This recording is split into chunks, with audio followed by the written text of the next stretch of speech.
Madagascar participe pour la première fois au projet de formation du Barefoot College à travers 7 femmes malgaches pionnières originaires de 2 villages éloignés que sont Yavmanch et Tsaratanan. Le projet consiste à suivre un semestre de formation au sein du Barefoot College en Inde pour devenir technicienne en énergie solaire. Sélectionnées au cours de réunions villageoises, chacune de ces 7 femmes répond aux critères de Barefoot College. Elles ont plus de 40 ans, elles sont grand-mères, n'ont aucune responsabilité communautaire et ont un faible, voire aucun niveau scolaire.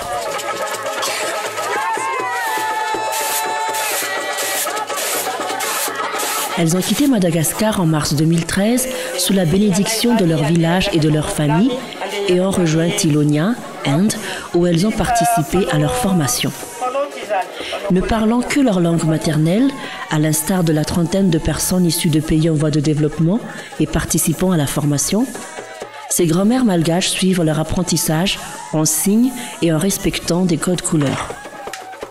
Le principe qui a servi à former des centaines de femmes de par le monde a fonctionné à merveille pour ces femmes malgaches. Au bout de 6 mois, leur progrès est spectaculaire. Elles sont capables d'assembler, d'installer et d'exécuter des travaux d'entretien sur ces unités solaires.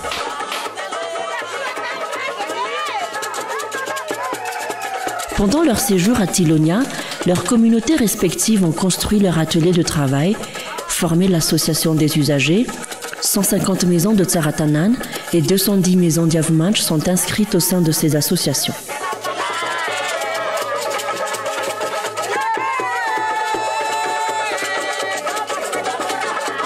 Chaque membre s'acquitte d'une cotisation équivalent à la moitié de leurs dépenses en pétrole d'Ampan, source d'énergie traditionnelle qui accompagne le bois de chauffe. Les cotisations servent à rémunérer les femmes techniciennes, mais aussi à l'entretien des équipements et le remplacement des pièces en fin de vie. Une unité solaire comprend un panneau solaire, une batterie, un régulateur et des ampoules. En juin 2014, les équipements solaires débarquent au port de Tuamasin, à l'est de Madagascar.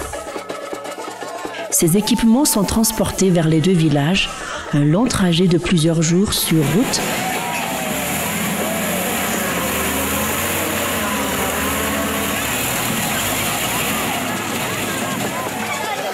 sur pirogue,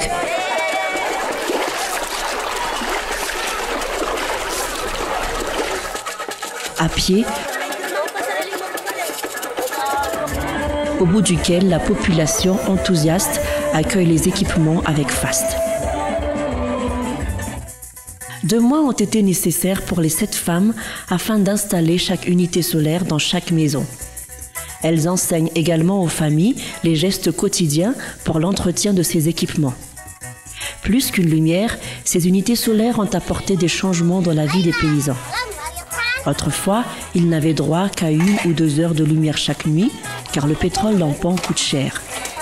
Aujourd'hui, les ampoules leur permettent d'avoir de la lumière aussi longtemps qu'ils le souhaitent.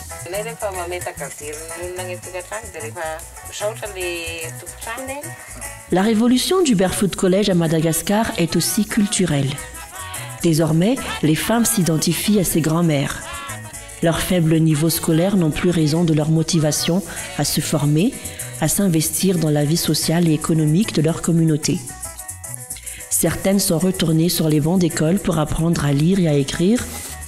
D'autres ont démarré de nouvelles activités rémunératrices, telles que le tissage et la vannerie. L'éducation des enfants et la vie familiale s'améliorent également.